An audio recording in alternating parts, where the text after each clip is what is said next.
राजा प्रजा में से किसी को अपना उत्तराधिकारी बनाना चाहता था। राजा ने घोषणा करवा दी कि अगले दिन जो भी व्यक्ति मुझसे मिलने राजमहल आएगा वही राजा बनेगा। वही व्यक्ति अपने लक्ष्य तक पहुंच सकता है जो किसी प्रलोभन में फंस कर रुकता नहीं है।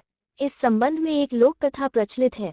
कथा के अनुसार पुराने समय में एक राजा की कोई संतान नहीं थी। वह बूढ़ा हो गया तो इस बात की चिंता होने लगी कि मेरे बाद इस राज्य को कौन संभालेगा। राजा ने अपने गुरु से पूछा, इस समस्या का हल पूछा। गुरु ने कहा कि राजन अपनी प्रजा में से किसी योग्य व्यक्ति को उत्तराधिकारी बना देना चाहिए।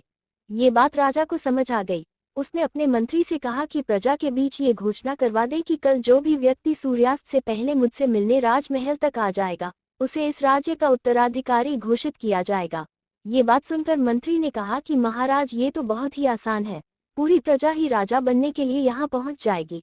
राजा ने कहा कि ऐसा नहीं होगा, मुझ तक सिर्फ योग्य व्यक्ति ही पहुँचेगा। आप घोषणा करवा दीजिए। मंत्री ने राजा की आज्ञा का पालन किया और प्रजा तक संदेश पहुंचा दिया।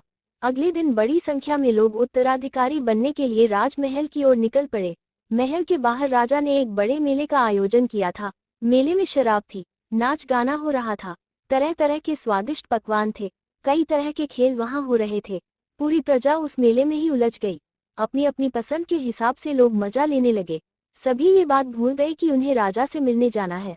तभी वहां एक युवक ऐसा आया जो इन प्रलोभनों में नहीं फंसा। उसे सिर्फ अपने लक्ष्य तक पहुंचना था। वो सीधे राजमहल की ओर चल दिया। मुख्य द्वार पर दो पहरेदार खड़े थे।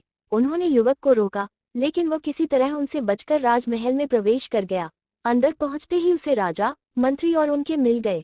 राजा ने उस युवक को राज्य का उत्तराधिकारी नियुक्त कर दिया। कथा की सीख, इस प्रेरक कहानी की सीख ये है कि हम अपने लक्ष्य तक पहुंचने के लिए रास्ते में रुकना नहीं चाहिए।